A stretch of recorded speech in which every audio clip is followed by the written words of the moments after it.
Kevin and I have known each other for better for worse for at least 20 years now, some way or the other. He's been quite a guy. We've had a lot of fun. But yeah, I'm glad to finally get him here to talk to you guys about how it's been fun for me that he picks my head and is, what did the railroad do? And then what would the railroad do if this happened instead? So this is kind of the culmination of that now he finally has the basement space to make it happen. Well, not really, but I give it a go. We all suffer those problems.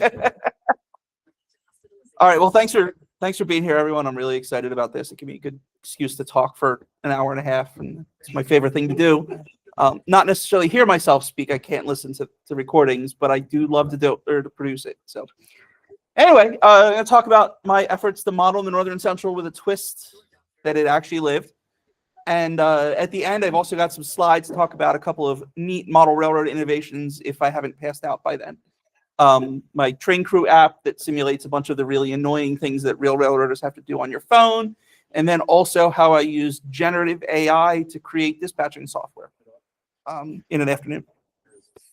All right, so quick little introduction. I've been a model railroader since before I was born. Actually, I should update that.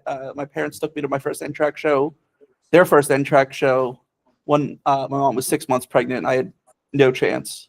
I relayed my our Christmas layouts track. It was a little N-scale layout that was just an oval, and I wanted a passing siding, so I busted out my Fisher-Price tools and fixed that. I worked at MB Klein in the early 2000s, where some of you folks might have first met me. I sat on the board of the Conrail Historical Society, along with the Nickel Plate Society, more recently, and basically I've been doing this stuff for a long time. So I figured I'd come to the heart of Northern Central Territory, where I can hear everyone tell me all the things that I'm doing wrong.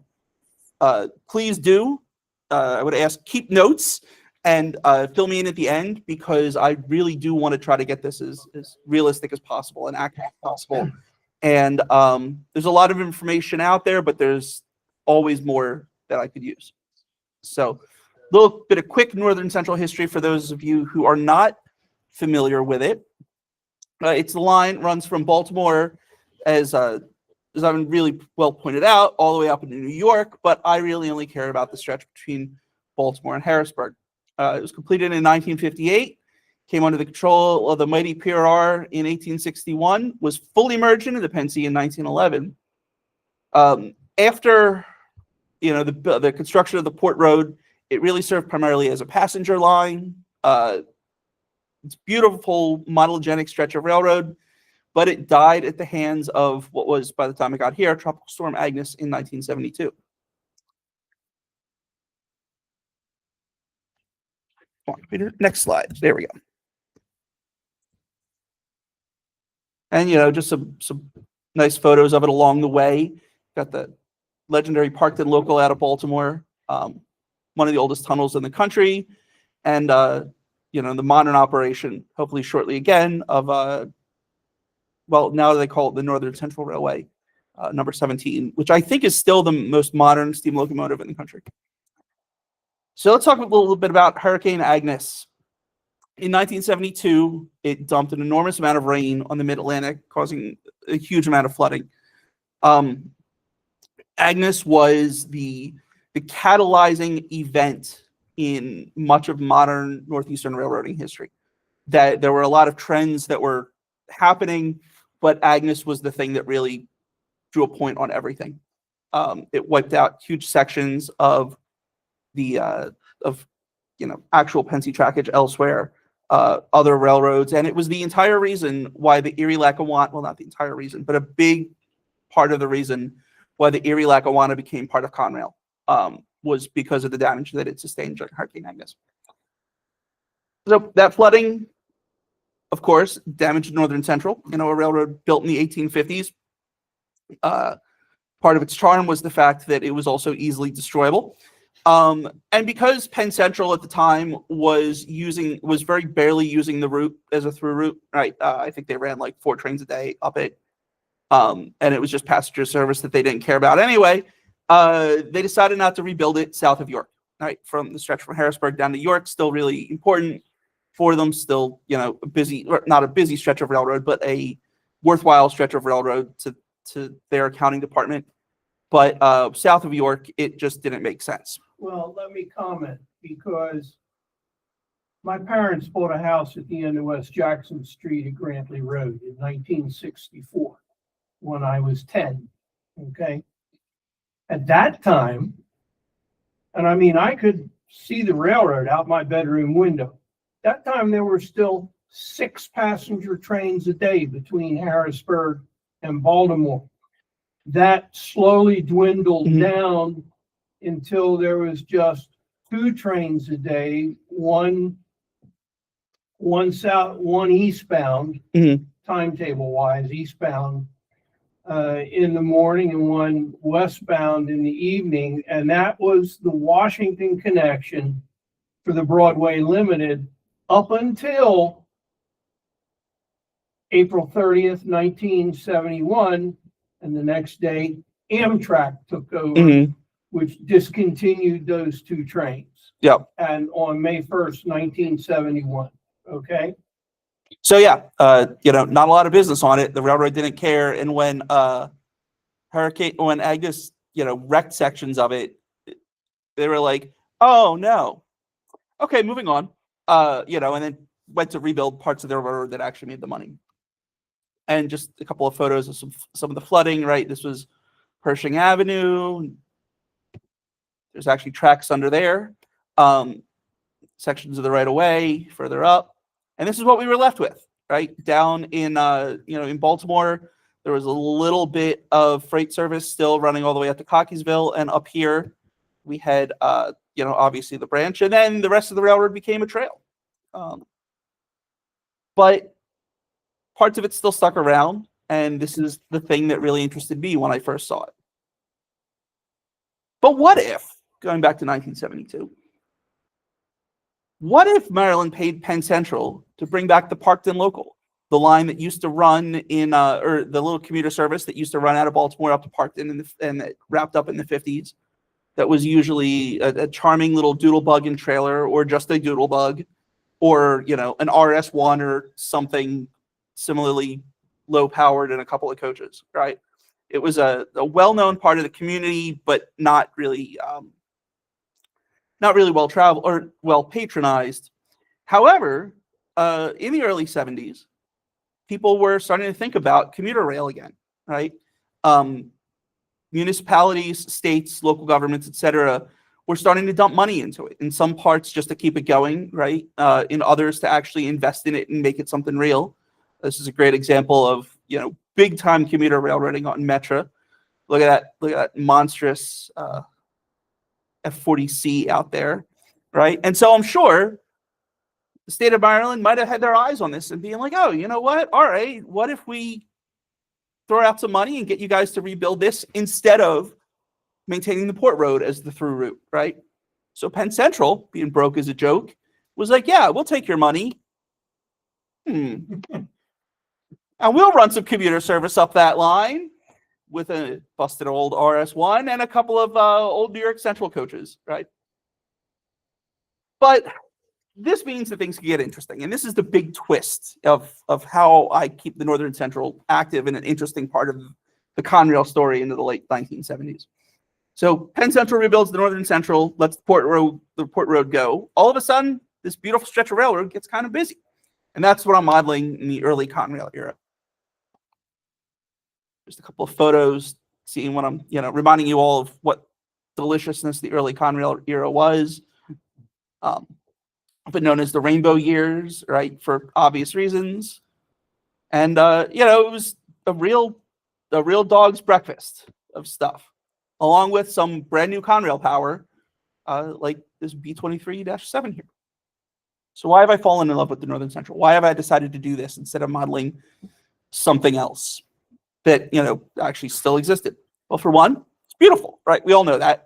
There's a reason they run tourist trains on it, and every time that I've driven up and down it to go, to go do research or just go have a nice walk with the dog, I'm reminded of what a beautiful stretch of country it is. Don't need to show you any more pictures than this. It's a shame that is possibly the ugliest tourist consist possible, but you know, whatever, the surroundings make up for it. It's got a ton of history, right? Like I said, built in 1858. There's this photo here that people say is Abraham Lincoln. I hope it's Abraham Lincoln because I use this photo and Abraham Lincoln's documented height as a way to take measurements and build the building to scale. I think it's 6.8 Lincolns tall. I can tell you it's not Lincoln. Oh, no, I don't want to hear it. I don't want to hear it. I don't want to hear it. But no, but either way, this is familiar with the name Bill Frasinito? no. Bill Frasinito is an acknowledged Civil War photography expert. He is from Gettysburg. And he has researched that photo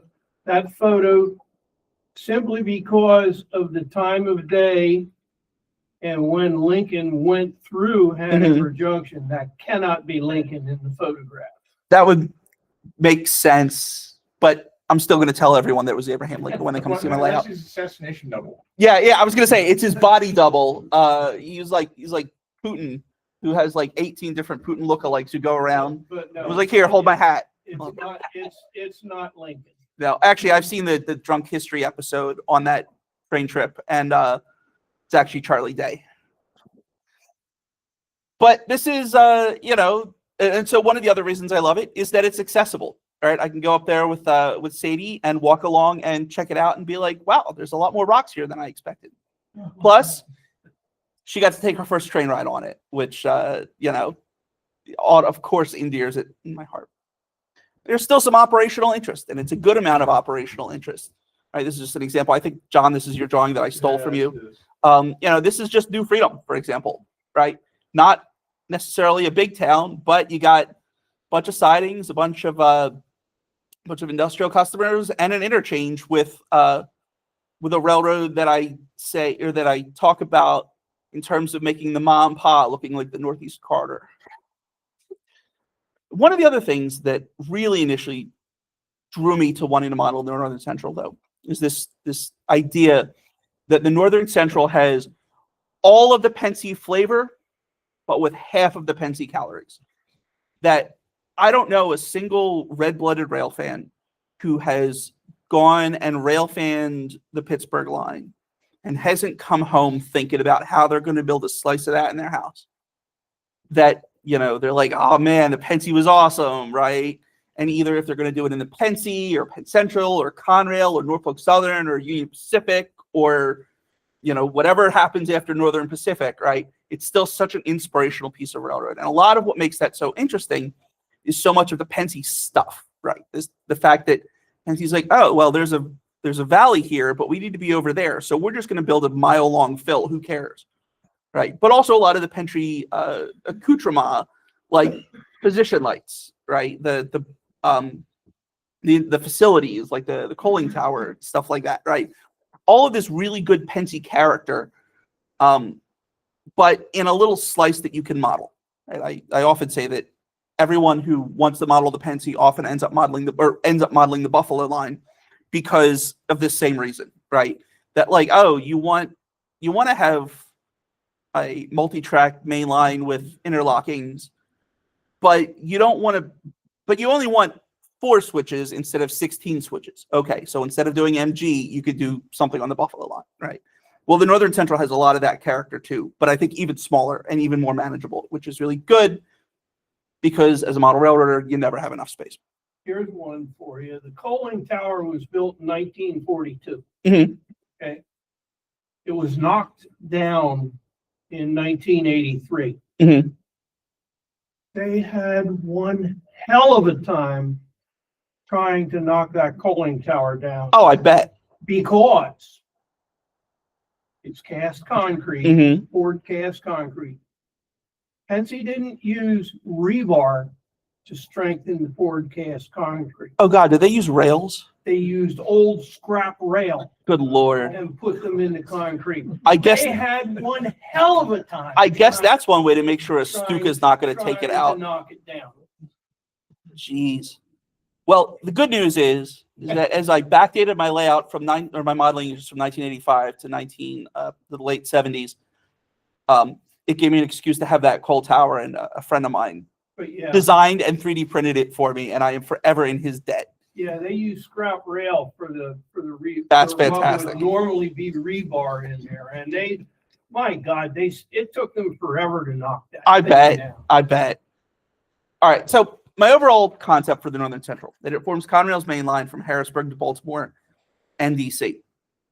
That trains include through freights, TV trains, Amtrak, MARC or MDOT, and interchange jobs.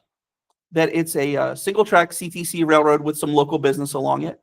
And now this is going to seem a little weird given the fact that I am, diverting from reality, but to generally try to stay as rooted in reality as possible, because I'm already telling one lie, and the trick is you only tell one lie at a time, right? And so I'm trying to make this as accurate and either what Conrail or Penn Central would have done in this situation or what really existed. So, for example, you're not going to find a coal mine suddenly at Grantley. And I want to do this by creating an environment that looks as real as possible with operations that tell that story. So over the years, I've done this with 3 layouts and a T-track module. We'll start on layout 1, the Northern Central Shelf. It was an experimental JFRTM layout made out of just foam. I feel weird saying this in the basement of a church, but JFRTM stands for just fucking run trains, man. And it was a phrase given to me by my friend Eric Payne, who was building this gigantic it wasn't gigantic, it was just busy, a very busy operations-oriented layout in his basement. And he was running timetable and train order, and I was sitting there agonizing over, we need to put a cross over it. And I was agonizing, and I was working over at his place, and I'm agonizing. I'm like, oh, well, Eric, do you want me to cut these off and do you want me to paint and do all this stuff? And he's like, no, man, ain't nobody got time for that. It's fucking run trains, man. And that helped me get over my constant analysis paralysis of, hey, am I doing this right? Am I doing this justice? Any of those types of things. And sometimes it is nice to just run trains, right? That as much as I love the idea of having a huge, very prototypically operated layout, and I enjoy operating on those, and I'm so glad that people do that. There are times when I'm like, man, it must really suck to only be able to actually run trains on your layout once every other month when you happen to be able to get 12 other dudes to come over, right? I want the flexibility to just go downstairs and flip on the DCC system and, run ENBA around the thing and look at it, go through the nice scenery. It's one of the reasons Ken McCoy said he's done doing Ops Center this year. Yeah. But then at the same time, when I have when I want to have a couple of folks over and I can, get the right number of people and feel like doing all the work staging, that, hey, yeah, all right, we're going to do this, and ENBA is going to stop and make its pickups and set-offs, and, I'm going to sit there and classify cars in Windsor Street appropriately, and they're going to be the right cars, right? Anyway, so this layout was super simple. It featured a long straightaway with 2 staging tracks in the back. It had a water crossing, a grade crossing, and a 2-scale Interstate 83 bridge over on the right loop. Here are a couple of photos of it. Oh, and I kind of glossed over this, and I'll talk about it again in a few moments. But yeah, I model winner. Another version of it. But eventually I realized I had another opportunity for some modeling, and down it came. This was on its way to go live with my friend Josh Sikorsky in his murder room of a basement. And then later, I think parts of this still live in Ben's basement, right? He may know this, but I'm planning on stealing it back and turning it into Fremont modules because it's too beautiful to just be collecting dust down there and getting in the way of his kids. Okay, so layout 2. We call this one Windsor Street Plus. It was intended for operations and a drink a beer and watch trains time. It's 18 by 16 feet all around the walls of the peninsula. It's freestanding benchwork because my dumb old townhouse had a knotty pine paneling in the basement, and I know that some people really like that. I wanted to preserve my resale value, and you can patch holes in drywall, but you can't patch holes in pine. So the benchwork was all freestanding, built like N-track modules, basically. Used modular construction for the ease of relocation or reuse.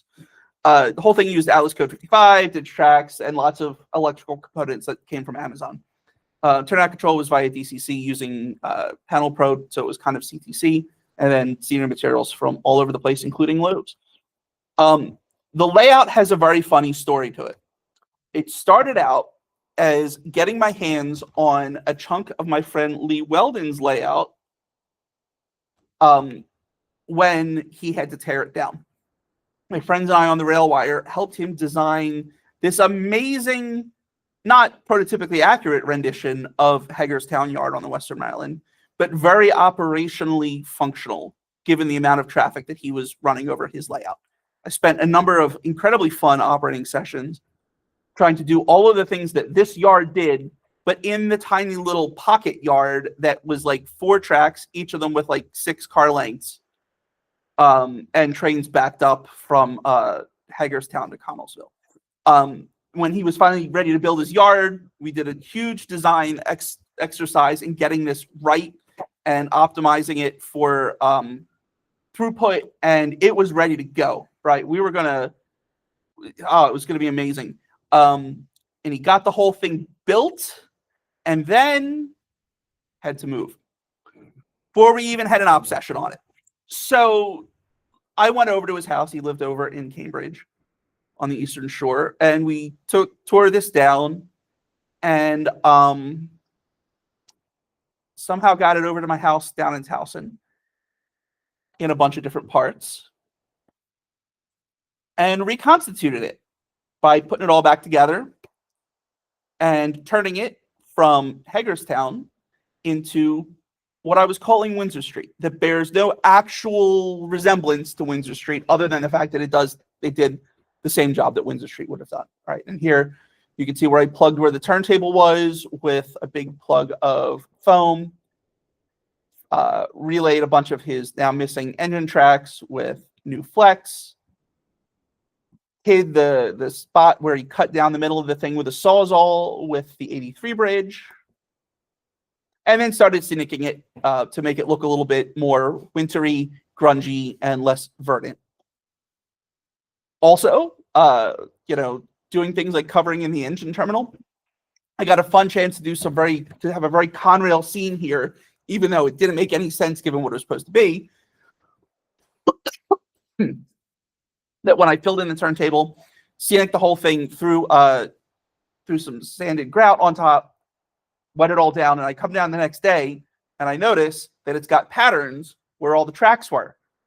I hadn't intended for that to happen, but there they were, and honestly, I thought it looked really cool. A very good example of, hey, there used to be something else here that I think is a big part of what Conrail was, and so I left it, and I really, really love that. And I started playing with photo backdrops and was like, oh, you know what? This is going to work. So I started planning the rest of the layout around it, right?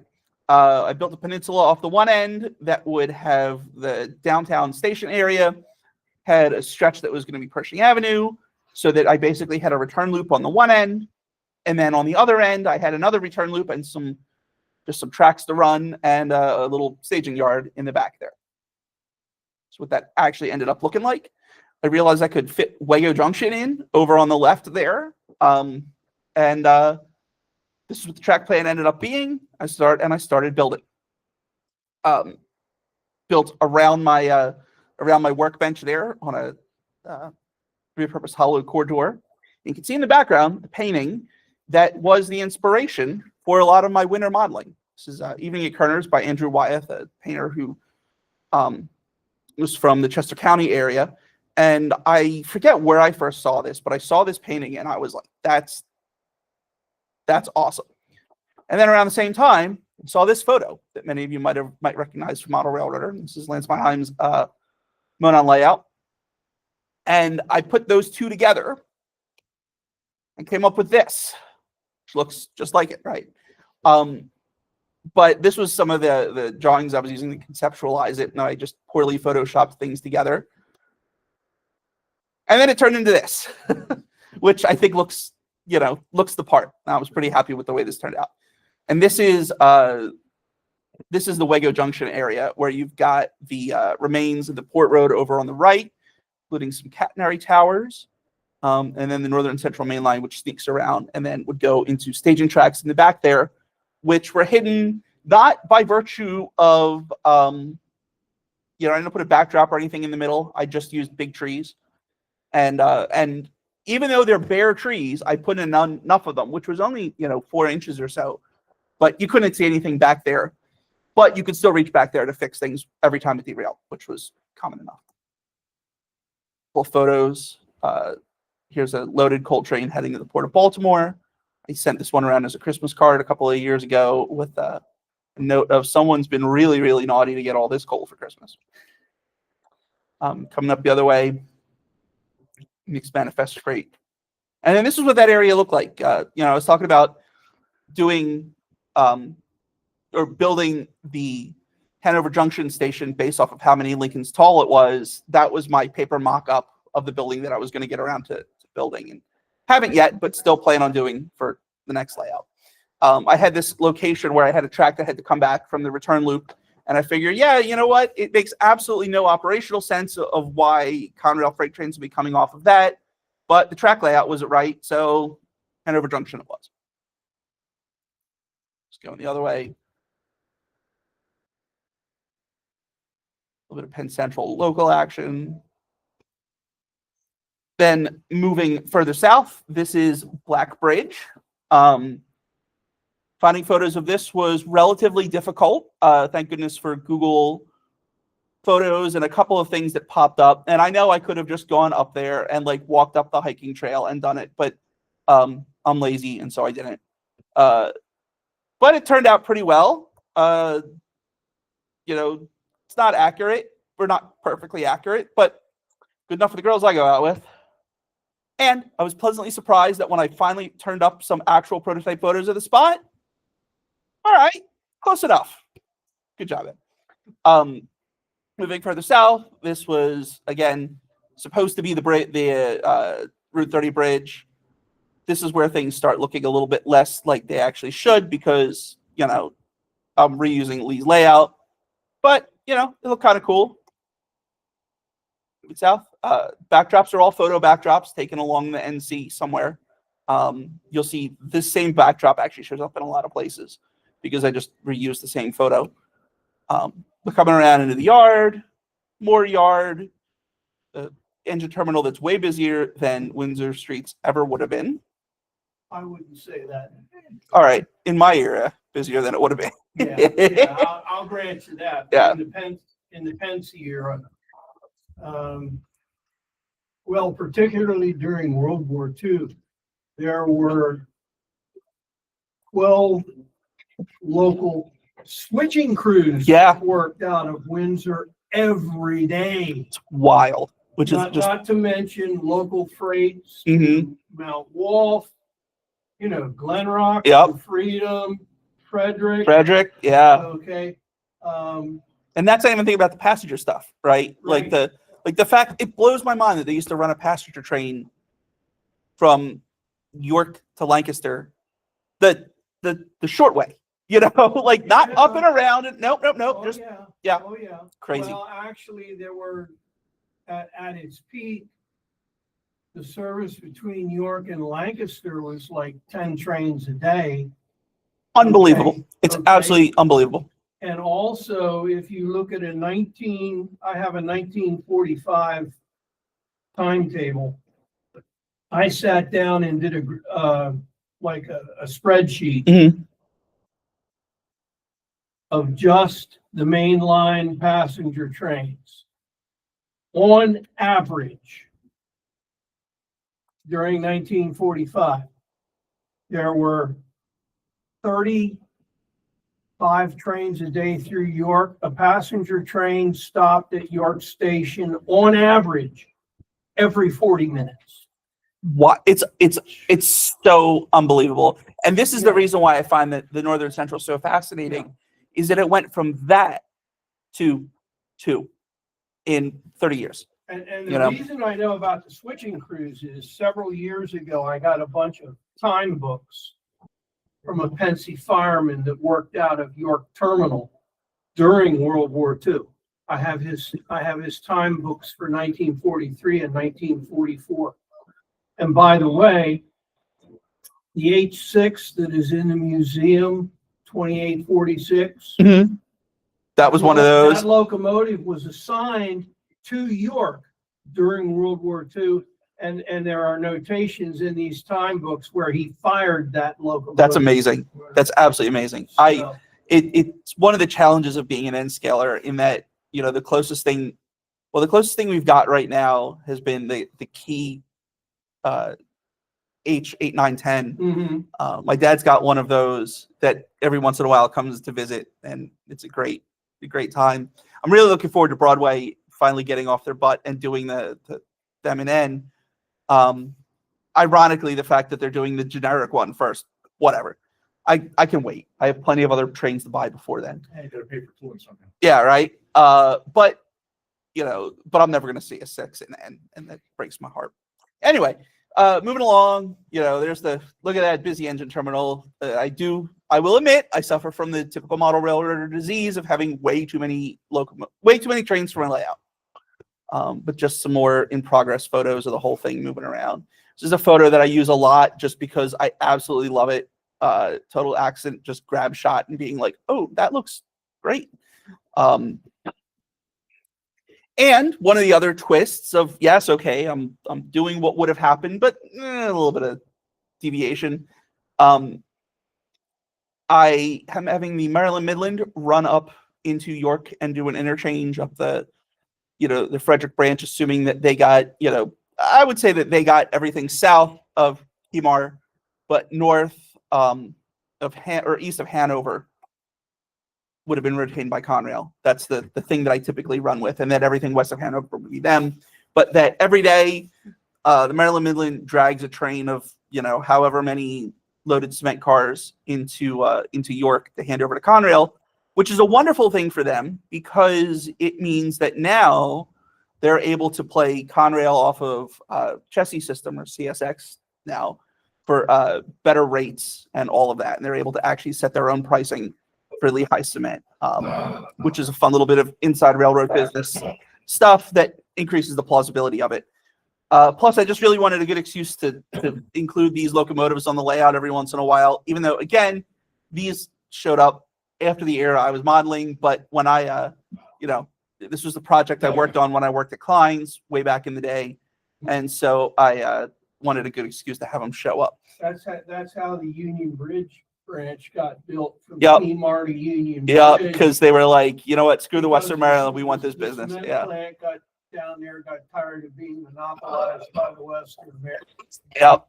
They essentially made an agreement with Pensy that they would ship so many carloads per year if the Pensy would build a branch into them to cut the rates on the Western Maryland. Yeah. So it's a fun thing. I also have a set of the SD24s. You might have seen those showing up around earlier, that were the layout. My old Volvo showed up because of 3D printing. Just a couple more Windsor Street shots. I had a lot of shots of this layout. As you can tell, this is the problem or not the problem, but the wonderful thing about having decent phones now is you can take photos of stuff as much as you want. So here we go, moving a little bit west. This was the Windsor Street crossing. All sorts of things were right about this. All sorts of things are also wrong about this. I've since fixed a lot of them in my next revision, but I feel like it did a decent enough job of getting the idea across, especially because the background photo is literally right there. As you can tell, I'm a huge believer in photo backdrops on layouts. Also, I am not the world's best scratch builder, but I did scratch build the little AT&T shed, which I just realized was torn down recently. So glad I got those images off of Google Street Maps when I did. Just continuing around. This is a general arrangement photo of what downtown York looked like as I was mocking it all up. And then after I started scenicking it, Again, really happy. This the tower, thanks to John, it's a funny story. John told me that tower came about because he was working at CMR, right? Yeah. Years later, I was like showing this to Jeff. He was like, "We don't have that kit in HO." I'm like, "What?" No, that was me. Oh, all right. So anyway, the statute of limitations had well passed. I made sure had well passed since I had told that story, but now that all makes a little bit more sense. Anyway, the John just shrunk the thing down from HO to N and hit print and said, "Let's see what happens." And the answer was, it looks okay. It looks great from this distance. When you get up close, not quite as much because you have to adjust things when you're laser cutting things that are an N. But the good news was one of the worst offenses was the windows, and I got to just board them up. So thank you for this tower. Yep. It continues to persist on the layout today. Then in the front, you had what was passing for Poorhouse. Again, I had to shrink things and overlap things a little bit along with the LPG dealer in there. And for me, Poorhouse exists, but specifically as an interchange point with the mom and pop. Come on, next photo. There we go. And then more of that scene. That was the CMR products, row houses, and a bunch of the IHC colonials, which seemed to work well enough for Yorktown buildings. We got the shed. That was one I kit bashed. Again, I firmly believe in what I call iterative model railroading, where you do a thing and you give it a pass, and then you either get it right or you just go, okay, it's good enough, and I'm moving on, and I'll come back to it later. Right? That building, lots of things are good about it. The roof wasn't. I was going to fix that up later, but never got around to it. Anyway, here's the photo because I'd rather have the building in there with a roof than no roof. This is the station area. You can see a lot of the buildings in the background were just stand-ins because I was having an open house and I needed to ask and beg, borrow, and steal city buildings from as many of my friends and family members as possible, just to fill in the space. Obviously, these things were not accurate for the spot, but I just needed something that was brick colored, looked like a building, and worked. Now, you'll notice that my rendition of York Station looks much different than the rendition of York Station that actually still stands today. And that's because that building looks like it will be a real pain in the butt to scratch build. And I went with the idea that Amtrak, when they took over this service, because yes, there would be Amtrak service on it, they were like, we're not having this fire trap, and they knocked it down and put up an Amtrak. So that was a real quick, out of the box building. I'm still following over that same thing, but I've got gonna have a building coming that is an actual Amtrak standard station, which they would have actually used. Coming around again, faking, Keystone Color Works, Ohio Blenders, very perfunctorily, more beauty shots, the area, rolling around there onto Pershing Avenue, checking to make sure that I could indeed run my SD50s down there. And it is actually not prototypically close to the building. I love the fact that the building that's actually in that spot has a rounded corner so that there was enough clearance around. Well, for passengers. Yeah, for passenger cars. The idea that they used to run like 89-foot flat cars with like trailers on it down that just blows my mind. And is one of those things They didn't run 89-foot in trailer train service. Really? It would have been 75. In 70. Okay. Yeah. There was a dedicated trailer train between Harrisburg and Baltimore, which then of course went on to Pot Yard. Yeah. And there's a story about Howard Tunnel about trailer train service too, which you probably don't know. But no, that was in the days before 89. Okay, so it was still the 75s. Yeah, it was still the 75s. That's the only way they could have gotten to York and around that curve. If they had 89 foot, they would have ended up hitting the building. Well, That's going to be fun. I'm going to have to fix up the corner of the building because I'm running 86-foot auto parts cars through there now too. When they started trailer train service on the Northern Central, Mhm. of course, that's at the time that they were single tracking the railroad from double track, taking one track Mhm. up. But they were worried about clearance in Howard Yep. Tunnel. I mean, it was built in the 1850s. Yeah, but the tunnel you see is an 1870 tunnel. Okay. Okay. They were worried about clearance, so what they did was, you can't raise the tunnel roof. Yep. It's a brick arch. Yep. Okay. What they did was, they took the one track that they left And they and just moved it to the center. closer to the Yeah. center. You walk through that tunnel the next time on the trail. Look at the opposite wall of the tunnel, the east wall. Mhm. The brick arch comes down, and then there's about this much rock. Oh, did they have to knock the? Yeah, the There's undercut. there's Yeah. about this much rock until you actually get down to the current roadbed level. Mhm. They undercut Yep. the roadbed Yep. to give themselves more clearance for the early trailer trains. Yep. Okay. Just like, yeah, and it's funny. That's what CSX just did in Howard, the other Howard tunnel, Right. the Howard Street tunnel. Yeah. And Yeah. the whole Baltimore Beltline too. But that's why Howard Tunnel is like that. People don't know that. That's why there's that much rock Yeah. underneath the bottom of the brick arch on the east wall. Now, on the west wall, that's where the trail is now, and where that so many feet of rock would be is where they put the trail in. Yeah. And graded it so it doesn't Okay, so flood it like. covers it up. Yep. But yeah, All right. So moving down Pershing Avenue, I love the idea of SD40-2s dragging coal trains through there. Some of this is very representational, not accurate, but I needed old buildings, and so I found some log cabins.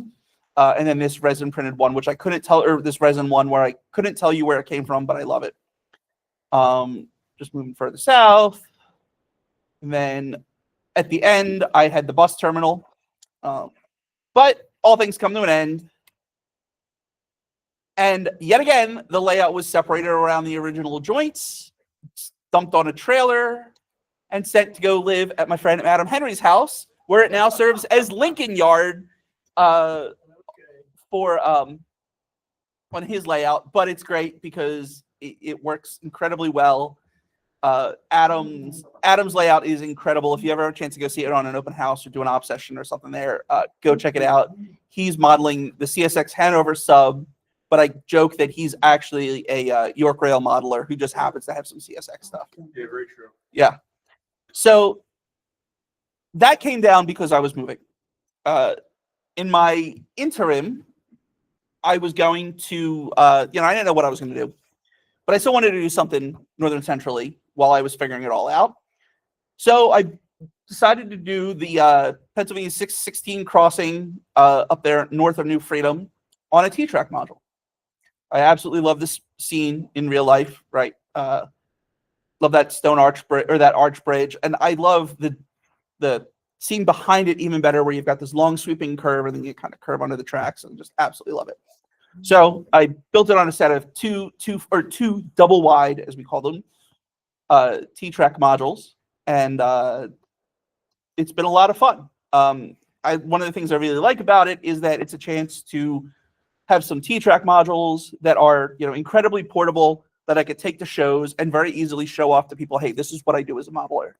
That this is my my stretch of railroad in my season.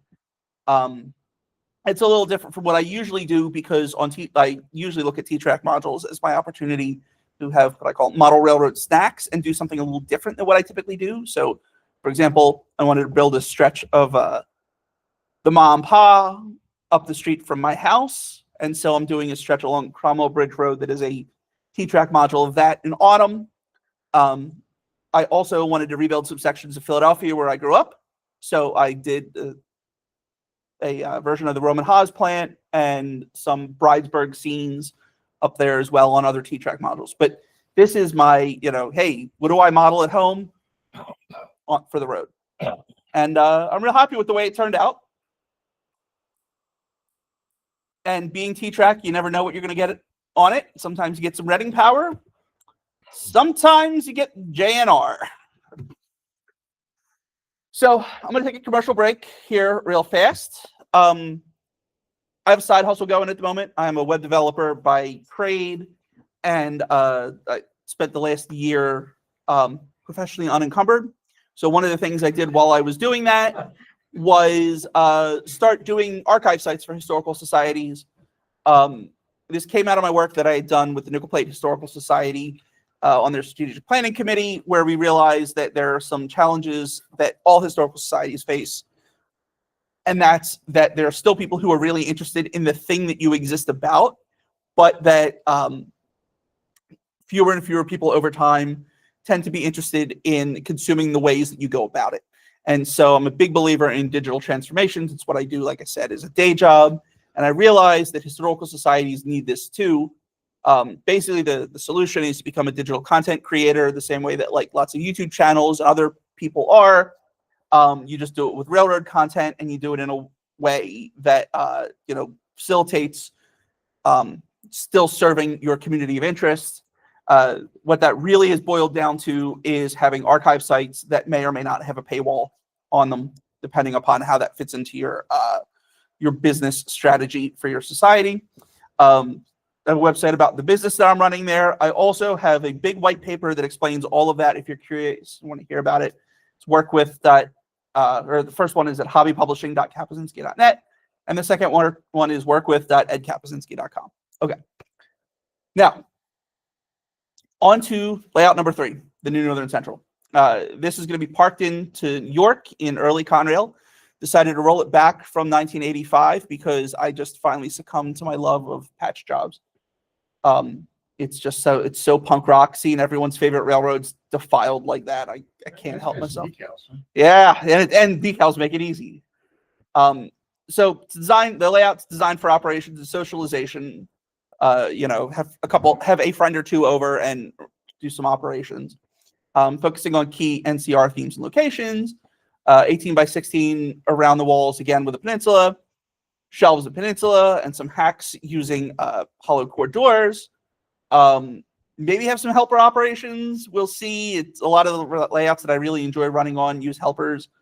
Northern Central had helpers in the early 20th century, so Well, helpers were routinely run out of Windsor up to Mount Wolf. Yeah, and so I'm stretching stretching the truth a little bit and going the other way. But so maybe instead of telling one lie at a time, I'm telling 2 lies at a time. But No, they ran some helpers on stuff heading south as well. Yeah. Because oh yeah, I know there was a Y to turn helpers in New Freedom. No, but like even I remember hearing stories of Baldwin switchers getting them the shove.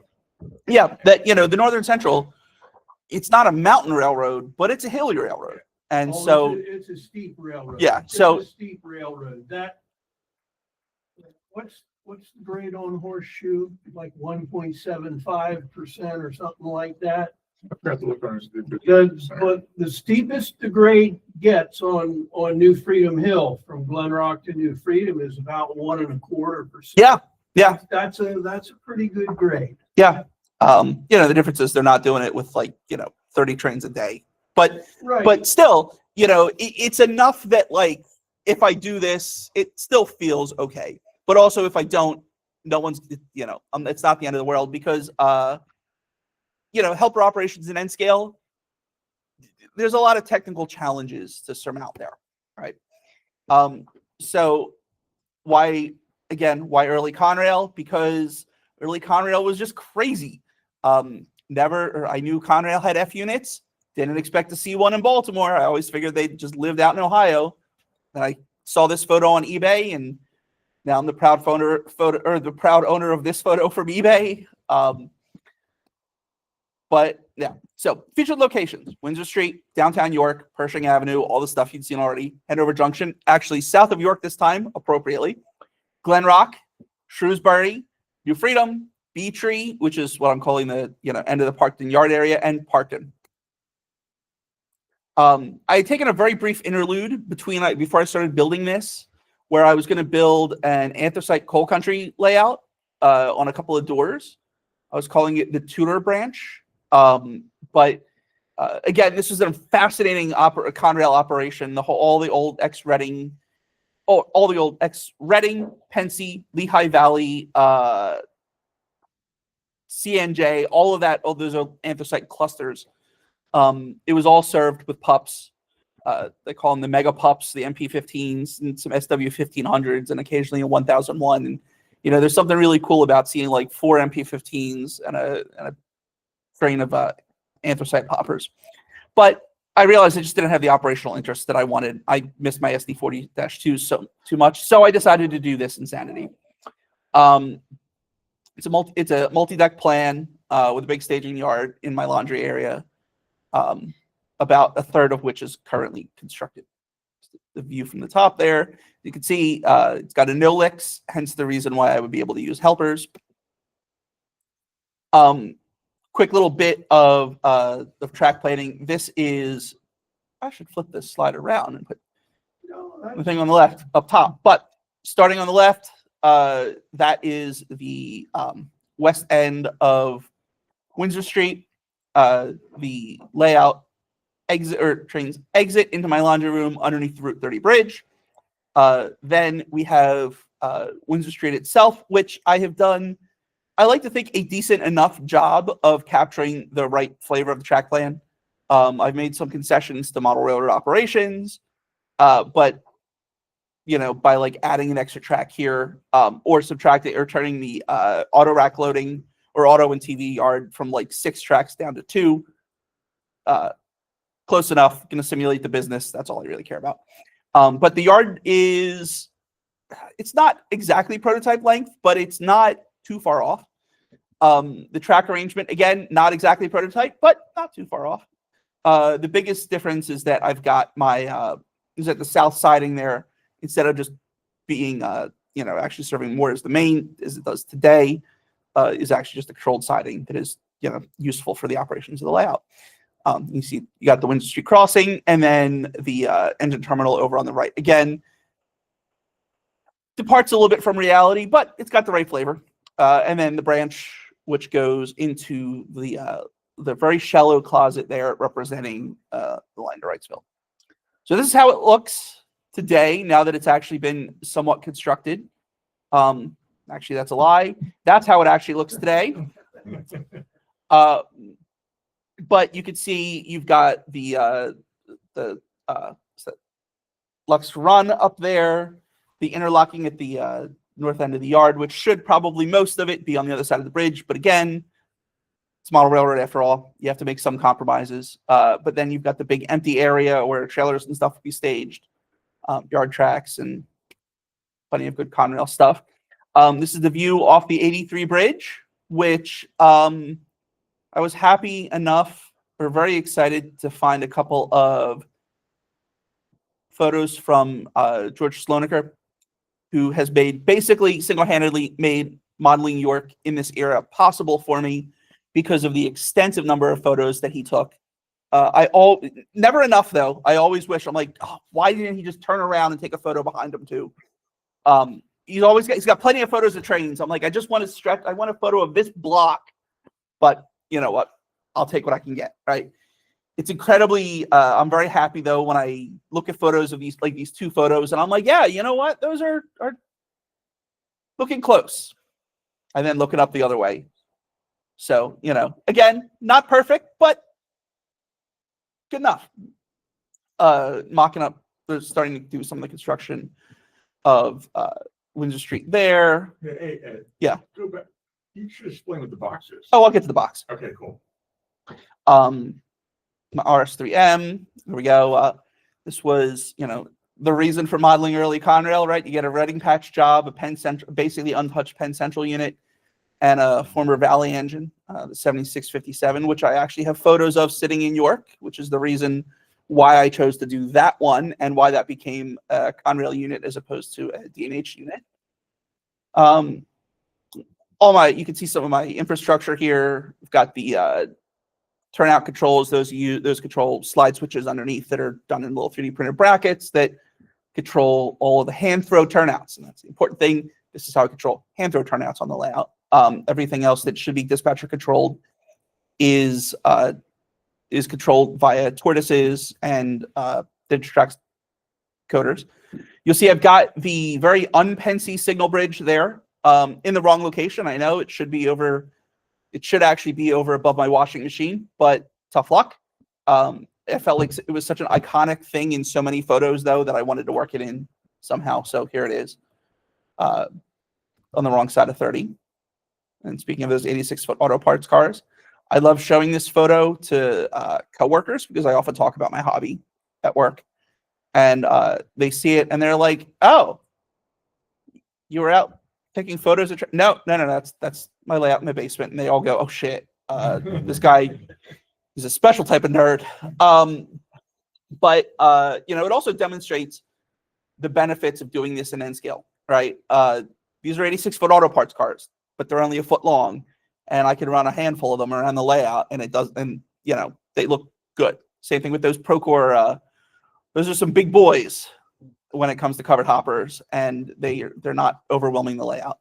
Right, nice little shot through the V&O, bulkhead flat car. Yes, I take my modeling very seriously, but I don't take it too seriously to not have occasionally things from the Allegheny Midland and the Virginia and Ohio and the Canandaigua Southern show up, as long as they actually look like they belong there. And with this, the only thing that really says that this is a Virginia and Ohio, or this is not a prototype freight car, is the fact that it says Virginia and Ohio on it, as opposed to saying, I forget what it was originally. Yeah, something. All right. Anyway, here's a little Broadway NW or SW7 sitting there by the Windsor Street Yard office. Then moving around the corner here to York. This is slowly coming together, slowed down first by a lack of good photos of a specific block, which made it very difficult to plan out what all of it would look like. But you can see I've started doing terrain over there by Poorhouse. Got the creek, good old Poorhouse Run, the tower again. And I also have really struggled with what to do right there in the foreground in that scene. Right, I know in reality that is still a very industrial building that would be up above your eye sight because the layout, is up about eye level. And I think what I'm just going to do is say screw it and make it a big empty lot, and either say, hey, what was there was moved, or just deal with it, because I want to be able to set my phone there and take photos of trains going past the tower. Whatever. I'm already telling one lie, right? But and then this is my current iteration of looking north, or going, sorry, not north, looking further south at the York Station area. Again, the stand-in station, a couple of buildings. All the buildings are stand-ins. I really do hope eventually to do a better job of recreating those buildings that actually should be there. For example, I know that should be the Pensy office building there on the corner. Right now, it's just Big Mike's Tavern, because I could get one of these wonderful, there's a guy on eBay, Etsy, and he has a website, hdcustomdesign.net, I think, where he makes these amazing 3D printed models of very just Pennsylvania looking buildings. The first time I saw them, I was like, I don't know what town that's from, but I know it's from every town around here, right? That building is one of them. There are a couple more of them that you'll see around throughout the layout. The one over there on the corner of George Street is one as well.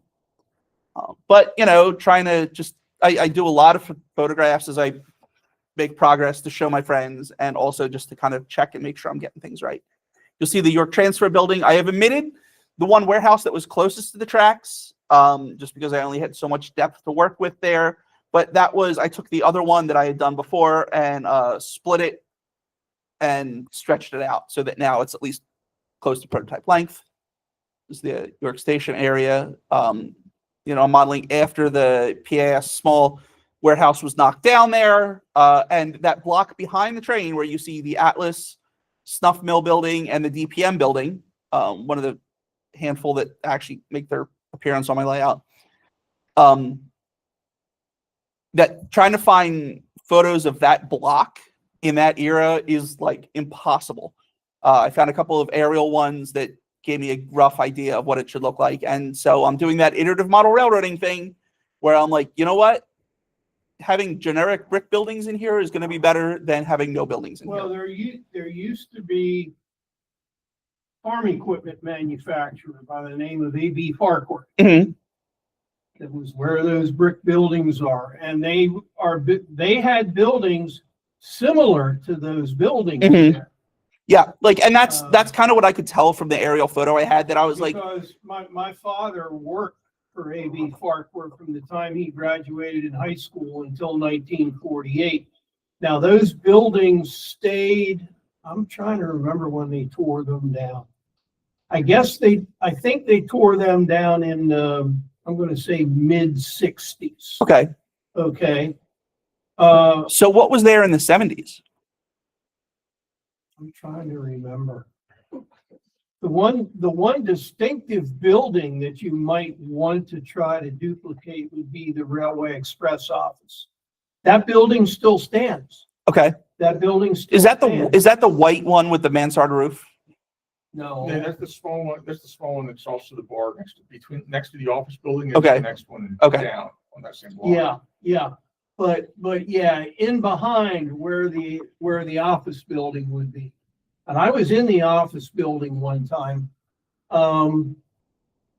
That could be a good representation of the AB Farquhar building. Yeah. So again, right now, what I'm excited about is that it's going to let me start making progress on here. Mhm. And then, it's just going to be dirt underneath of it. So when I find something better, I can come back and redo it. The other thing that held me up was amazingly or incredibly annoyingly, I've been using this craft foam from Michael's to bring the level of the ground up to the level of the tracks, because one of the incredibly frustrating things about trying to model cities and urbanized human inhabited areas is that you have to get a lot of precision when it comes to things like height and ground level, and even things like the angles on streets and stuff. Because otherwise you get things where it's just like, oh, you know what? I'm going to put a street here, but then, oh, look at that. The rail height is higher than the cars next to it. And that's not the way. And, how am I going to get that over that grade crossing? Right. So I used regular cork roadbed from Midwest there, and it's all, Michael's craft foam. Great. Works great. Except for the fact that when I finally figured out how I'm going to do the rest of this, I go over to Michael, or I go pull up Michael's website to make sure they had it in stock. Nope. Sold out everywhere for like hundreds of miles around. I finally ended up just ordering the stuff online and paying for shipping, which was incredibly stupid considering the fact that it's like $1 a sheet. But it showed up, and now I'm ready to make more progress when I get home tonight on that. But so that's all that scene. Here we go. Just mocking it up a little bit, coming the other way, making sure things like vehicles look in scale and everything. And, used Google Street View to measure the width of George Street right there. And so this is close enough. Coming around the corner, we've got Pershing Avenue. Looking down, you can see, where the tracks go. Going to have to bring street level up there, but a good little idea of this is what that's going to look like right there on the corner. And now, speaking of HD custom design, this building here on the left with the tan windows, that is actually one of the buildings that is right there. Same thing with that gray one. I sent the guy a message. I was like, hey, I was thinking about kit bashing some of your buildings to do that, because I'm doing this scene, and I was going to kit bash some of your buildings. And then I realized, wait a minute, it's a lot easier for you to just copy and paste them inside your CAD file. Can you do a couple of these? And I'm like, I don't need them precise, just close. And he's like, sure. 3 days later, I was able to buy that on eBay for like $20. Incredible. Can't argue with it. The only problem with these buildings is that after I've, been telling all of my friends about them, or I was very excited to find them because they're buildings that you don't see on everyone's layout. But then I've been telling all my friends about them, and now they're starting to show up on all my friends' layouts. So great. Anyway, turn in the corner. Here's the first pass of this just generic Northern Central scene. This is a stretch of the layout that I built using a hollow core door that is just a dumb return loop right now, specifically because there's going to be a whole lot more layout here, but I didn't want to wait 5 years to actually start running trains. So I propped a hollow core door up, put some foam on it, and then I was like, well, if I got the foam, I might as well scenic it. So I scenicked it. And I'm pretty glad I did because it looks really good. And, this is more fun photos to send my coworkers. And you can see one of the fun things about modeling early Conrail is also, in addition to the variety of motive power that Conrail itself had, because of all the deferred maintenance of the predecessor roads, even though they theoretically had locomotives on paper, many of them were just sitting there waiting to get run through Juniata and actually fixed. So they were borrowing power from everyone, right? Leasing stuff left, right, and center from leasers like Precision. They would lease things from other railroads. I know Canadian National. I've seen Canadian National, CNW, Milwaukee, all sorts of stuff, right? And so, of course, if I'm going to have a model, if I want to have a V&O model, might as well throw that in there, right? That it's a fun little side project. It's the V&O SD9, which isn't the most quintessential V&O locomotive you can think of, except for the fact that that's the locomotive that's in the photo that was in all the Woodland Scenics ads and that Kalmbach continues to use to this day, right? I think I consider it the most seen V&O unit. And if I'm going to do one in N, I might as well do the most popular one, right? A couple more neat photos of the scene. Coming around the corner, this is not perfect Northern Central. That should be a little bit wider, but I feel like it hides the fact that it's a turnback curve and really draws home the fact that, hey, this is 1850s railroad. Have you ever seen how close that track is to the bank above a stretch of Indian Rock Dam Road? Oh, yeah. It should be a little wider, but not a lot wider. And then this is coming around the other way again. This the beginning of my staging tracks that represent the Frederick branch that go back there, that split off over there by Georgia Street, run back along the wall. Eventually, there's going to be stub-end staging tracks, simulate the branch. But while I've got my temporary return loop here, I extended them around so that I can actually stage trains there, have more variety on the layout. This is just a completely freelance scene, but again, I think it does a pretty good job of capturing the flavor of what, so many different spots along the line look like. You've got the abandoned mill building. You've got a station that would have been torn down or is being used as an MOW base, a house, and a store. Right? I call this house the Vollmer House because it came from my friend Dave Vollmer, who was a noted Pensy modeler. Now he's a noted Rio Grande Southern modeler, but becoming a Pensy modeler again. Thank goodness. I think he's actually on the call right now. He sent me this building and he's not getting it back. But I do call it the Vollmer House because I think Dave would really much enjoy living right across the tracks from Northern Central.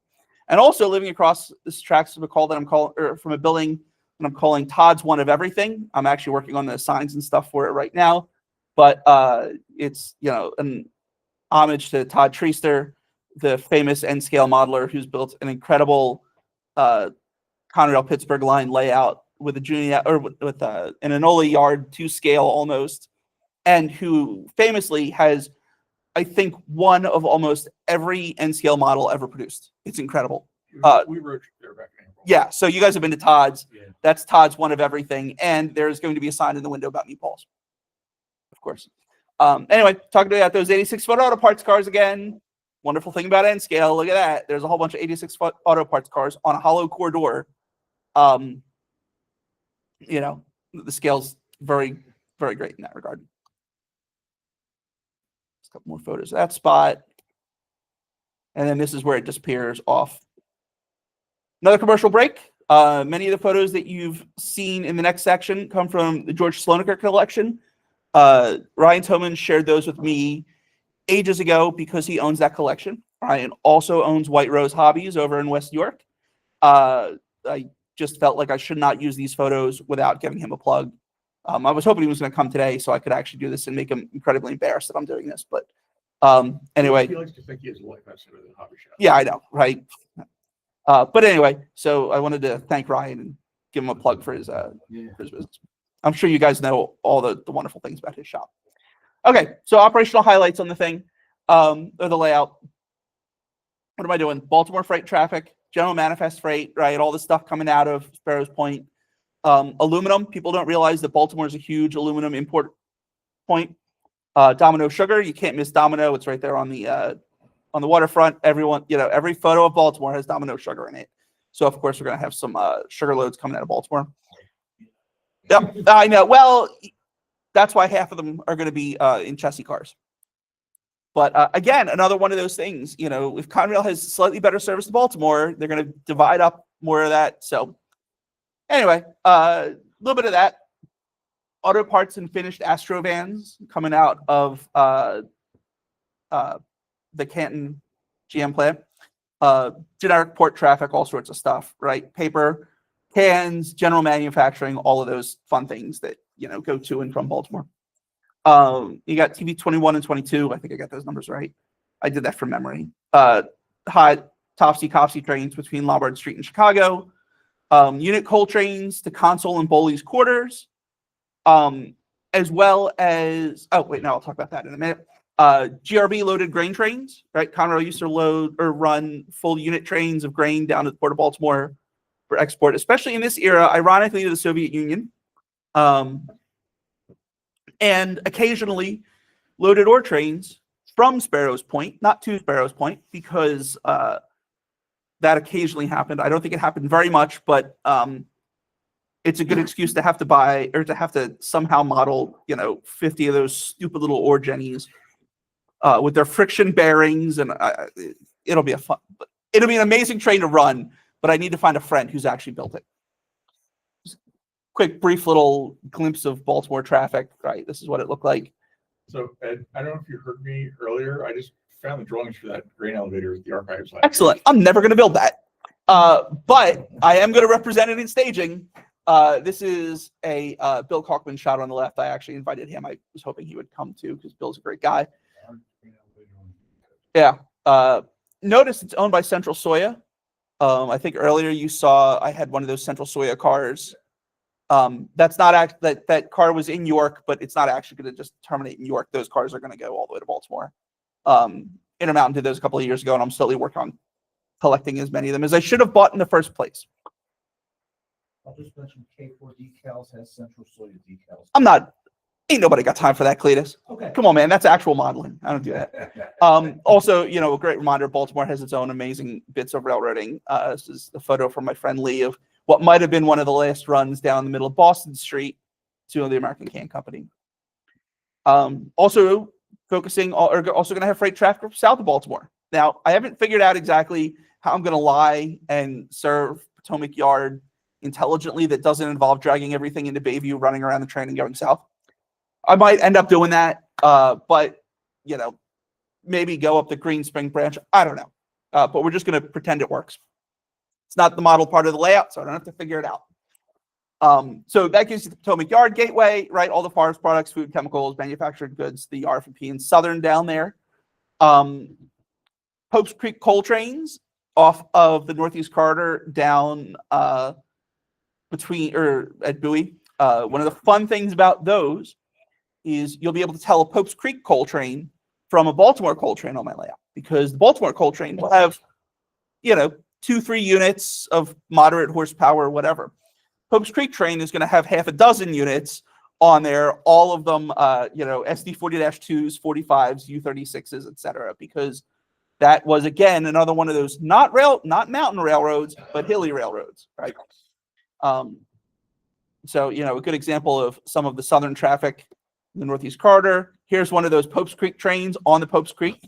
This is another Bill Kalkman shot. It's a fun fact, 63, 66, many years ago, I kit bashed a model of that in N scale because you couldn't get a Conrail accurate SD 40-2. I did it out of Cato unit, and I chose 63, 66 because that was the one we had at the T&HS convention in 2008. And I actually got to sit in the cab of that locomotive completely unsupervised.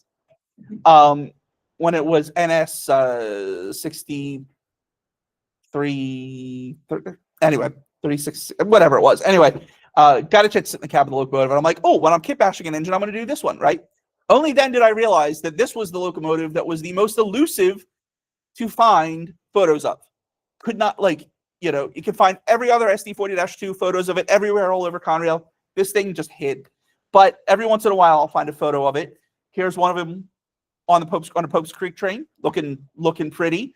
And I recently found one that you might see later. I forget if I put it in here, of it actually on a train on the way to York, serving the flour mill with this thing.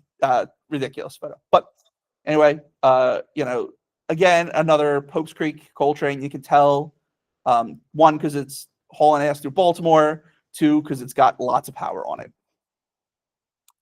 Generic Baltimore traffic. I couldn't not include this photo. I keep, every once in a while, I feel like I see reproductions of this or copies of the slide show up on eBay. And I always like take a shot at it before it goes for like $50. Anyway, out of York, gonna have some locals, or there are various locals on the NC, right? York, serving the Mom Pa, Ohio Blenders, York Transfer, the warehouses over there at Duke Street. On the Frederick branch, BMY, Gladfelter in Spring Grove, because if that line's still around, you know, now they have the option of dealing with the Western Maryland / Chessie or Conrail. Good for me. On the NC going north, the flour mill, Georgia Pacific, the generic cold storage place, just because I like that mix of traffic. I just found out, first off, that flour mill drives me nuts for a whole bunch of reasons, but I just found out this week that it's closing, which really sucks. Except for the fact that now it means that it might be slightly more abandoned. I can go up there and get as many like photos without getting thrown out immediately. But yeah, so we got that. NCR heading south, an interchange with the Stewartstown, because you got to have the Stewartstown. I'm gonna have a Fuser Foods warehouse down there because I always see their signs and stuff, and I'm like, yeah, I want. And I have way too many RBLs that I need to send somewhere, and then something in New Freedom. I haven't exactly figured out what that's going to be. Generic industry here. East York Industrial, York Container, Cloakter Metals, BAE, Penn Perlite. I don't know what perlite exactly is, but I know they ship it in covered hoppers, so I'm gonna have those. And Caterpillar, and then not on the layout, but Cockeysville, you got McCormick Spice and lots of other stuff down there. All right. So here we go. This is one of those WTF early Conrail photos serving the Georgia Pacific plant up in Mount Wolf with an SD45 and a U25C, and just a random PPLX hopper chilling in the train. Why not? Who are you gonna buy your valves from in the real world? Because the NC used to buy from a place called Blue Mountain. Mine comes from Home Depot. I use sanded grout, and I have a whole article on my website about it. Blue Mountain, Okay, an actual physical place in Baltimore County, no kidding. serviced by the NC, and they supply ballast to the Pennsylvania Railroad. Excellent. All right, great. So now I have to go there, find a bunch of rocks, and grind them up in my own basement. My wife's gonna love that. Right outside of here for. Trouble. I knew I shouldn't have come here today. Anyway, the St. Regis / Georgia Pacific Mill. And Again. and it's an incredibly hard rock. So there's probably rock on the middle division. Why do you tell me this in the basement of a church? Because I was about to say something I shouldn't say down here. Anyway, more SD40-2s serving the plant up there. Here we go. Serving the flour mill with a pair of Jeeps. Okay, this makes sense. But of course, I saw this photo and I was like, oh, great. I have seen so many 3-packs of those Grand Trunk hoppers on tables at Timonium on sale. Never bought them because what am I going to need Grand Trunk covered hoppers for? Then I saw the photo the next weekend. Awesome. Anyway, East York, Penn Perlite. So at least I know, yeah, covered hoppers. And of course, a car billed to the Stewartstown. Oh, yes. Yes. Spring Grove, of course. Gonna get coal trains and all of the various other fun chemicals and things. Another Bill Kalkman shot of a GP30 down in Cockeysville. It's incredible to think that like this happened. And I think I was drinking beer in that parking lot over there because there's a brewery. That's where I think it is. And then, of course, also in Cockeysville, why not just have a Jeep 38 hanging out over there on Cockeysville Road? That building right behind it still there. Klein's was around the corner. Yeah, If you pan to the left, it's the old station, yeah, the old freight station. the old freight station. Yep. And the actual passenger station was around the corner. The engine is facing Cockeysville Road. Yep. Where When I saw this photo, I was like, I can't believe, like, you just unbelievable. Anyway, operational highlights, of course, Amtrak and Mark, that DC section of the Broadway, which I think might have actually been the National Limited. I'm not sure about that. No, The National Limits being there. Okay. All right. So then we've got the Buffalo Day Express, which is one of those experimental Amtrak services that they were compelled to put in the 70s as part of their like startup thing every year. They were supposed to like, Because Benzie had a train called. and that's what I named it after. But well, one way it was the Buffalo, going north, it was the Buffalo Day Express, going south, it was the Washington Express. the Washington Express. Okay. Well, it's getting cut back to Baltimore because I don't want to have to make them run around at Penn Station. Well, Although maybe I will, actually. We'll see. So anyway, that's going to be a brand new F40 and some AM tubes. Going to have Mark service up to Parkton, which is basically out of staging, onto the layout, stop, tie up a track all day, go back the other way. It's going to be a combination of beat up Penn Central equipment, RDCs, and maybe occasionally some actual MDOT equipment if I ever get advanced choice. Then another fun thing, specials and excursions, Christmas shoppers trips. I modeled December, perfect for this. Fan trips, NRHS trips, etc. I keep doing things like, I just ended up with one of the Penty Bachmann K4s that's going to, that might get renumbered to be 1361. We'll see. But, I've got a lot of pictures of that hanging around York. Fan trips notoriously would run up and down it. Conrail was very accommodating enough back in those days. Also, Broadway Limited decided to do the stupid Conrail T1, which seems dumb and completely a fantasy scheme until you realize that they did it from drawings that the Conrail Historical Society has in its collection that were a Bob Lawrence concept drawing for actually doing their own steam program using a T1. I think that was before, what's his name, died. I remember that was the proposal. Conrail said no, and that's how the Chelsea Steam Special was born. All right. So anyway, I'm planning on getting one of those eventually too, just for this type of shenanigans. But speaking of that Broadway section, here we go. Here's a GG1 with one car. Busy day. GG1 with two cars through Columbia. Look at that. Real money maker. Anyway, here's the Buffalo Day Express heading north, brand new F40. Parkton, again, it never ceases to blow my mind. All of the stuff that existed in Parkton when you go walk back there now. You're like, what? There was a Y here? Big field. Yeah, crazy. Absolutely crazy. Especially given that hill right there. So anyway, that hill. did you ever walk up to the top of the hill and see the water cistern? No, I don't feel like Go ahead. trespassing. But yeah. But anyway, so that's going to be there. That's just going to be another one of those little prefab Armco buildings with a big MDOT logo on it and a busted former Penn Central RS3 and a couple of ratty commuter coaches in front. At Parkland Station was a fireman's demo burn. I know. That's why that is not going to still be there. Here we go. Here's the Park the Local on that module line. Yeah, and of course, excursion service. Thank goodness for these excursions because they are responsible for great period photos of, hey, what did Pershing Avenue look like in the 80s? Thanks, Steve Barry. Now I know. And some interchanges, chassis system, of course. I live in Baltimore, or just outside Baltimore. It's a state law that if you're a model railroader in town, you have to have some chassis stuff. Wrong.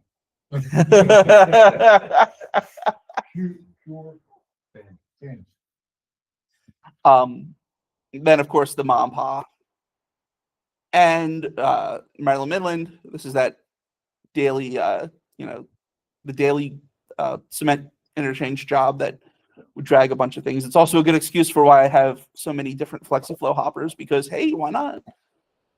And of course, the Stewartstown. Thank you, John, again for the Stewartstown. I just needed Stewartstown just printed out on that locomotive. This is again a work in progress, but you know, it's just such a cool little railroad that I'm planning on featuring on the as yet unbuilt section of the layout. And I've got to make that a live interchange. So of course I had to have a version of number 10. You gotta find some old gray reader cars. There's a guy. There's a guy. You only need two. I know. And they come in a 2-pack. I'm so excited. And then lastly, the D&H, right? The D&H was a fun bit of early Conrail, a real kind of shotgun wedding thing. Like, hey, you want, what was it? I think they were like, they needed like a $5 million loan from the federal government. And the government was like, when they were creating Conrail after Chessie backed out of buying the EL, they basically had like a month or two to figure out what to do to keep competition in the Northeast. And they were like, oh, okay, well, I guess the D&H is the last man standing. So, hey, instead of that $5 million, why don't we'll give you $50 million, but there's a catch. And the catch was that they had to operate tracker trains all over the place, including the Pot Yard. In reality, that went down the Northeast Corridor, but with the NC, of course, they're going to send it down the NC. So D&H's systemic abuse at the hands of Conrail is going to be fun to stimulate, right? I plan on having a D&H SUV just sitting there with the crew waiting, or, you know, sitting there because the crew went dead on the law because they have 12 hours to go from they have 12 hours and they got as far as York from DC. Yeah, well, I have a photo that I took at home of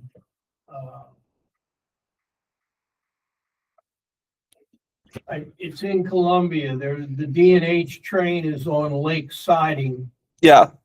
And they just would leave them there. and right next to it are E44s with the southbound. Yeah. Yeah. And that train probably sat there for hours.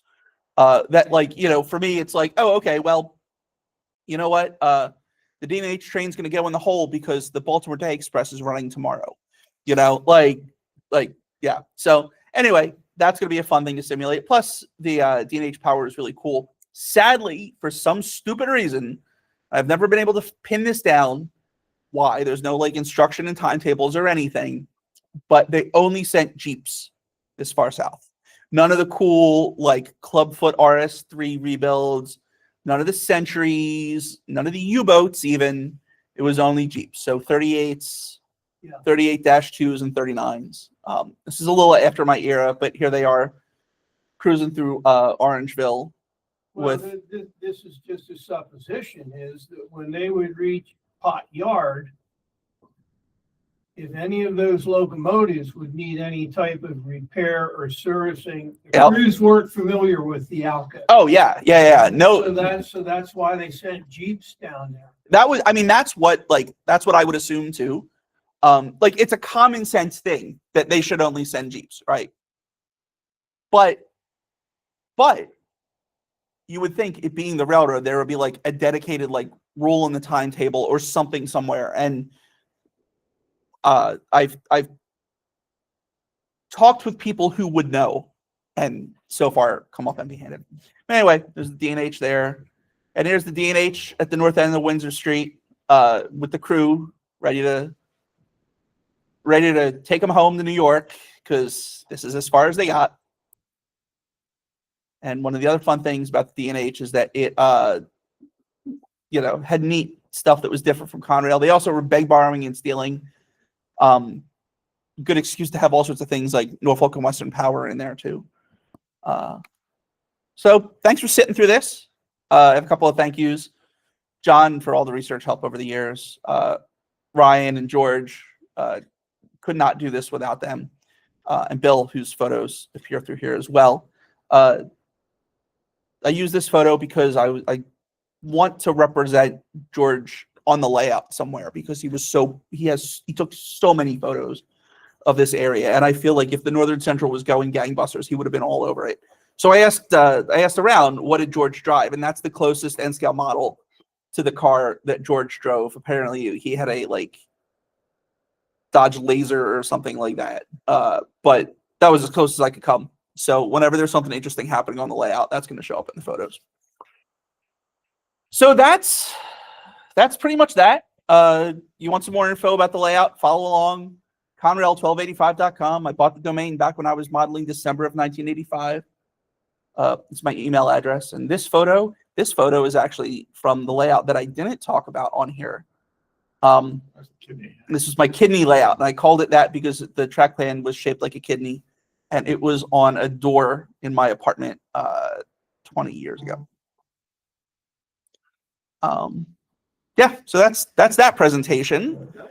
Now, John also mentioned that he had teased. If you want 10 more minutes, Ed's applied some really cool technology in how he's operating. Yeah, and I don't know how much time we have when everyone needs to We go. have the whole room. Okay. So whenever. All right. I have keys, so.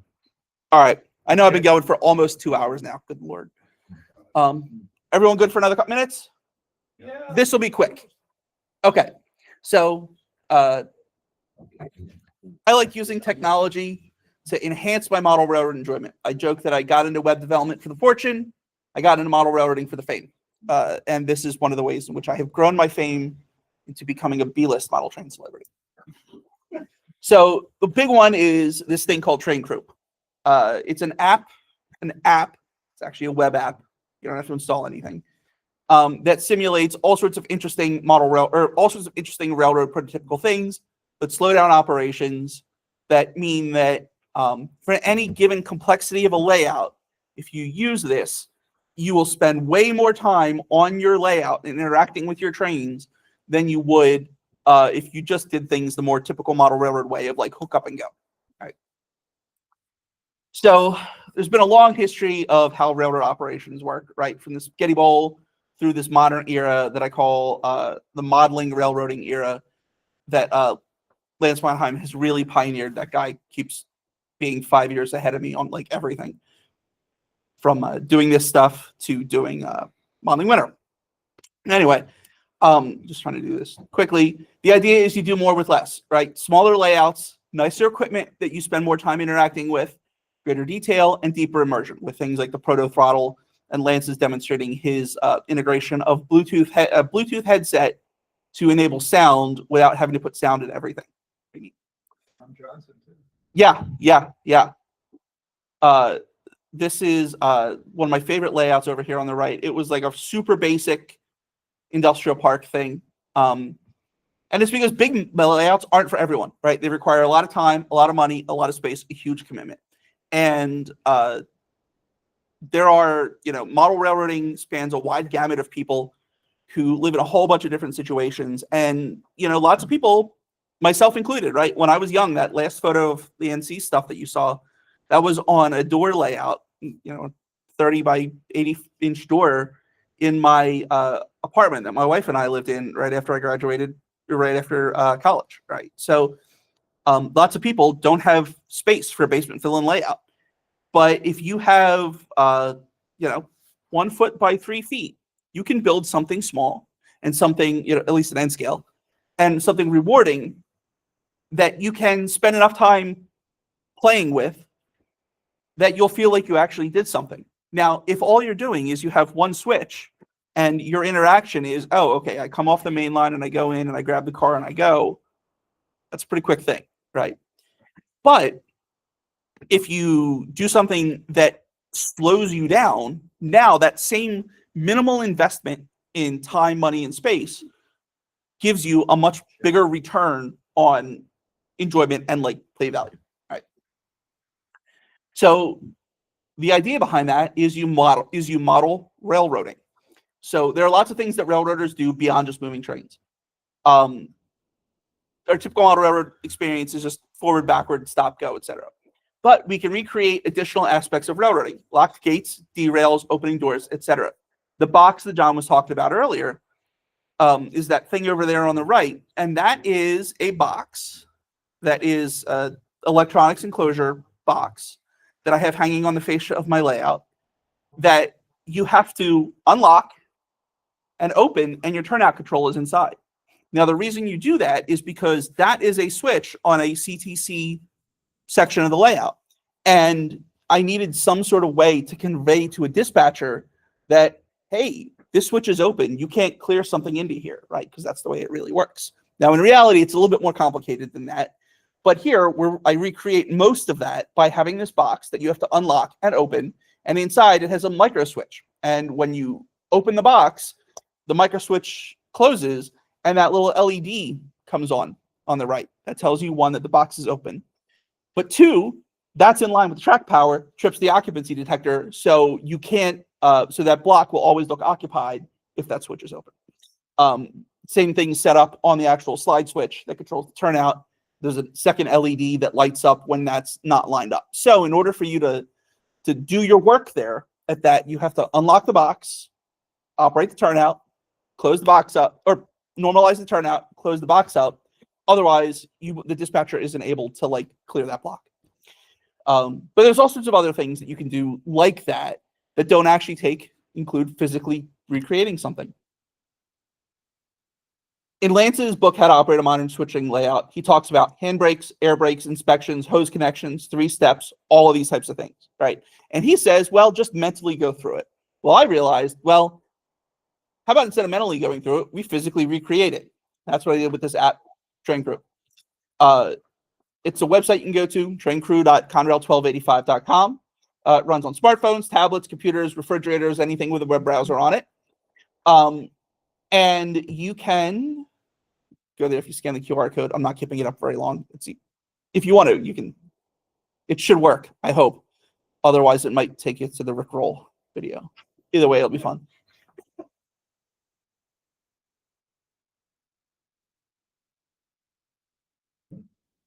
Got it? Excellent. Hold on, hold on. Damn, no, Rickroll. Got to fix that for the next presentation. Okay. All right. So what it does is it simulates all sorts of railroading actions on a digital device. It's a website, like I said, and it allows operators to do these things that slow down actual railroading and therefore deepen your immersion in what you're doing. So it's got some common features. It simulates things with switching operations, handbrakes, air brakes, locomotive inspections. These are just some of the things that it does, common switching options, right? And what it does when you do these is you tap the button and it plays a sound and the timer counts down to simulate that time, right? So when you do the set handbrakes one, you hit set handbrakes and it plays the sound of a handbrake being set and runs down a timer that, simulates a couple of seconds to recreate. There it is, right? And simulate that. Yeah, I'm asking about, before the no roof walks, when you actually had to climb the ladder. Yep. Up. Well, it's an open source tool. You can download the source code and change the timer. I also have a nice little thing in there where if you go in for coffee, it plays a recording of Big Mike Benhart. All right, so then there's air brake ops. And this is the one that I really like digging into with people and talking about, because one of the things when you see a train, like they do their switching and then they just sit there and you're like, what are these guys doing up there? Feather bedding, No, what they're doing is they're doing stuff with the air brake system. Yeah. And it's air brake stuff that you can't really easily simulate in model railroads, right? Haven't quite figured out how to do air brake tests and stuff yet, but this simulates them, right? So there's one thing that does the charge train, that's real basic. But the one that I think that is really interesting is the initial terminal test, which you enter how many cars you've got in your train, and it simulates time for pumping up the brakes, then waiting, then you release, and then it simulates or it includes time for pumping up, the timer while the inspection has to hold, the time for your crewmen to walk the train and inspect all the brakes to make sure they've either set or released. And all along the way, it can fail. So if, for example, you do it and you have to sit, I forget how long the actual thing is. I think it's like 60 seconds or whatever. And you can only have so much leakage. If you have too much leakage, right, and it'll simulate that and be like, oh, hey, you know what? It's got a random number generator, and if it chooses, if it lands on 10, it goes, oh, well, you've got too much leakage, and then it will randomly decide which train in your car it is, and you have to make it'll simulate the time for your guy to go walk to the train, discover the problem, and be like, oh, okay, we've got a glad hand that just won't hold air. Right. Well, set out the car and it'll tell you, car 5 has a problem, and it'll tell you what the problem is, set it out, and then do the test again. Right. So there's a little bit of variety, and you don't always win. What was that? We change the arrows. Yeah. Well, yeah. Then you do the test again, and hopefully, but then you've also got locomotive inspections in there. It goes through and checks your power, make sure that like all the stuff that's supposed to work works. What's going on behind the scenes? Well, it's a really simple web application at the end of the day. If you know how to do any web programming, you'll be pretty familiar with what's going on in here, just HTML and JavaScript. The big takeaway is that it's open source. Like I said, if you want to go in there and, change the timer instead of being, 9 seconds or whatever to set the time or to set the handbrakes, you want to make it 12 seconds, download it, go for it. Right. And then I've got a whole thing. I've literally copied a presentation where I go through the whole thing of like how you would use it, but I'm not going to do that because I've already talked for 2 hours. Brief note on handbrake usage. How many brakes you have to set varies from train to train, or from railroad to railroad. Moving through all of this, you can just see some of the screens. Neat. And then, You say you can change the times, can you change the time on charging? yep. But The reason I asked that, because it takes longer to charge in the winter. yep. So if you download the source code, it's really just a web page, right? So you don't even need to put it on a server or anything. You could just download it, go into the page, and be like, find where it says, oh, the timer is 10 seconds, set it to be 30 or whatever, and then load it up in your browser and you're ready to go. How about if your train's on a heavy grade and you have to set up or take off retainers? I don't think I've done the retainer thing in here, but if you go to that URL, and I'll send everyone a copy of the presentation, or I'll send a copy of the presentation around later. If you go to the URL, there's a thing where you can put in feature requests, and that will be a good one. Or again, it's open source. Yeah, or you can just do it yourself. But if you're going to do it yourself, I would really appreciate, following the procedures so that I can incorporate the changes into the original. So the big thing is, when you're incorporating this into your op sessions, it can significantly slow down the pace of operations on a layout of any size. If if you have your little one turnout desktop layout, great. If you want to do this on at Dave Trone's, I think that would be really entertaining. If you want to never be invited back to Stephen Mallory's, start using this. Yeah, I did it on yours, and it's fun, right? So anyway, so make sure to adjust your fast clock. Also, you'll want to include instructions for how to use it and when to use it in your crew paperwork, right? Because this is a new thing for most people. I know plenty of people struggle with just the Digitrax throttle itself. Yeah, but this is an example of some instructions I wrote up for my friend Eric's layout of when to do various things, right? So like when starting out from your initial terminal, do these things. When reaching a train order's office, do this. When you all of these things, just a bit of a cheat sheet. And the other thing is it allows you to simplify your meta operations. Now, maybe you don't need to move 10 trains a day over your, maybe I don't have to model 10 trains a day over the NC. If I just do one, I could prototype, or if I use this on my op sessions, I could just model model 1972 accurately and have one train and keep myself busy all afternoon. And lastly, of course, the other thing is it gives you the opportunity to do like mini op sessions, right? So if you have a big established layout and you you're set up to handle a bunch of operators. But say only, there's a blizzard and it's just you and your neighbor. You could try this out to make it, to use your same footprint layout, slow things down and do something a little differently. And lastly, most importantly, don't be a jerk about it. They're just plastic model trains. No one's going to the hospital unless you make them. Okay, and of course, I have to give credit where credit's due. I wish this thing were all my idea. The idea to build the app was mine, but the idea behind like slowing down and simulating all this stuff, thanks to Lance. Thomas Klomoski's Georgia Northeastern YouTube videos showed me how you could do a lot of this in practice and physically.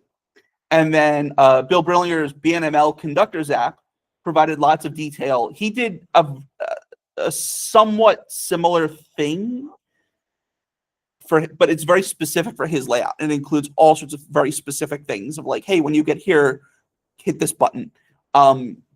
Because what I built is open source, you could go do that too, if you wanted to. Okay, and finally, the most basic, quick one I'm going to talk about is this thing I call Next Dispatcher, using Gen AI to dispatch your layout. So Next.js and v0.dev are two really cool technology things that I feel like I could talk for an hour about by themselves. I'm not going to. But basically what it is v0 is this Gen AI first development tool that allows you to create software, working software, very quickly, just by interacting with a robot. So I started thinking about, like I wanted to learn about the tool and get my hands dirty with it because it's an important thing in my industry.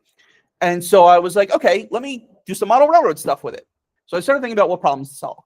And I could have done car routing, right? That's a big information technology thing in the model railroad industry or the model railroad world. Too big, didn't want to tackle that. But I was planning an op session for a thing, and I really wanted some sort of way to recreate like manual dispatching in the radio era. So I decided to tackle dark territory dispatching, right? Following roughly NORAX rules for unsignaled territory, managing Form Ds with a flexible multi-tenant configuration, which means that when I set it up, there can be setups for different layouts that I just go to the same site and pull up. And I didn't want to have to build backends for managing all the data, so I decided to store it all in a Google spreadsheet. So here's the site itself. You can pull it up if you want. This is what it ends up looking like. And it's got a track schematic, Form D entry, does conflict detection. So if you, we're going to go issue a Form D from one location to another, and you've already cleared something or you've already issued authority over that, it will tell you, hey, you can't do that. It'll show you the list of active Form Ds, give you the ability to mark them complete or annul them. It's all stored in data in a Google spreadsheet, right? This is how I've defined all of the actual track segments and then control points, and then it stores clearances and train symbols and information about the layout in there as well. And this is how I made it. Went into v0, said, let's make an application that allows a train dispatcher to keep track of clearances, blah, blah, blah, blah, blah. Thought for a couple of seconds, and then it made a thing. And this is what it spit out. And then I went around and around and around with it, like fleshing out different things and saying like, hey, make the background green, right? Hey, make the symbol for this. Hey, you got the way this works wrong. Do it this way, right? And just prompting with it, like I was chatting with it, and it would do it. And then eventually it gave me an app that I just used yesterday to dispatch my friend's layout, all in the pace of about an afternoon. Pretty neat, groundbreaking stuff. And I think, the big takeaway from this for me was that Gen AI is the thing that the whole world is talking about and is scary in a lot of ways, because it's going to be incredibly disruptive for businesses, society as a whole, etc. But I think it does also represent an opportunity to solve problems that were either too big to quickly and easily solve before, but also not big enough to be worth a significant investment in paying someone to write this, right? And it takes what as a hobbyist, is a problem that you can solve easily and makes it much more accessible and easily and quickly solvable, right? That like, I haven't tried it, but I've been really curious to see if I could get it to write like an alternative to JMRI that doesn't look like garbage. But I'm not going to, because I don't want to step on their toes. Anyway, that's it. 2 hours and 10 minutes. Might be a new record. Thanks, guys. All right. Thank you.